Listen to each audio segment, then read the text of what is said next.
Hello, my name is Kevin Rourke. This is the Inquisitorial Archive, and today I'm accepting the challenge of the Darksider 42 5-minute challenge. I have to follow certain elements he has set out for me and design a plot and describe it in under 5 minutes for a game of his choosing. The elements he want to be a RogueTrader game, and for it to be big for beginning players. It has to have crude wires, an unexplored world, and of course a plot twist. So with that in mind, I'll begin. The player characters start off in Port Wander. This is near the warp route into the Coronis expanse from the Calixis sector. There, one of the players has been involved in a poker game or some other game of chance where they have been doing quite well, and they've racked up a substantial amount of winnings, particularly against one other player.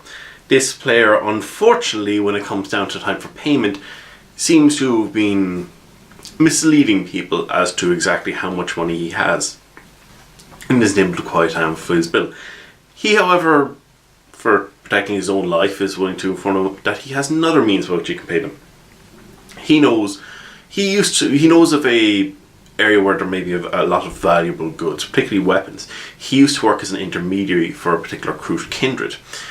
These are a race of Xenos who often work as mercenaries and sometimes accept weapons as payment.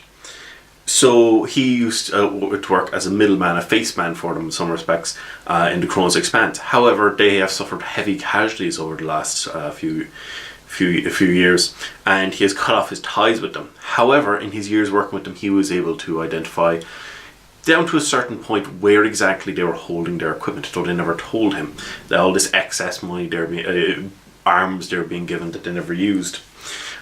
He knows that's in a nebula. If he could find exactly where the nebula looks like, he saw one of their maps for where this world was, where the system was. He saw one of the maps once, but he doesn't know exactly what the name of this nebula is. The nebula, as he describes it, looks like an eye. There's plenty. If you want to show a picture to the players, if you just Google nebula eye, you'll find great ones for that online. This section here, you can have the either navigator or the explorator or someone trying to dig up and research where this location is. But once they've identified that, he'll be able to point out which system, and the player characters can head off into the expanse. Once the player characters have identified this area, which could be an explorator potentially has identified where these worlds are, where this nebula is, but hasn't actually gone to chart the actual worlds yet, the player characters will arrive in the system. Once they arrive in the system, they will see that there's only one habitable world where people could live without issues, and auger scans will detect that there is in fact the ruins of a Xeno city of some kind. Once they go down, however, they discover that the ruins aren't exactly this particular treasure trove isn't undefended. That there are several Kroot, including Kroot hounds and other such creatures, defending the location. You can put in some traps as well as other things to do with the city. Perhaps star charts towards other places in the other systems in this city for future adventures. However, once the players have dealt with the Kroot and have actually managed to get to this hoard of equipment, it's far shorter than it should be. Not something that you've accumulated over years, but perhaps over one particular mission. That might suit more the size of these things. About this point, the players will get a vox from their ship. They haven't received any vox at this point, until this point, that they are under attack. They finally managed to get through.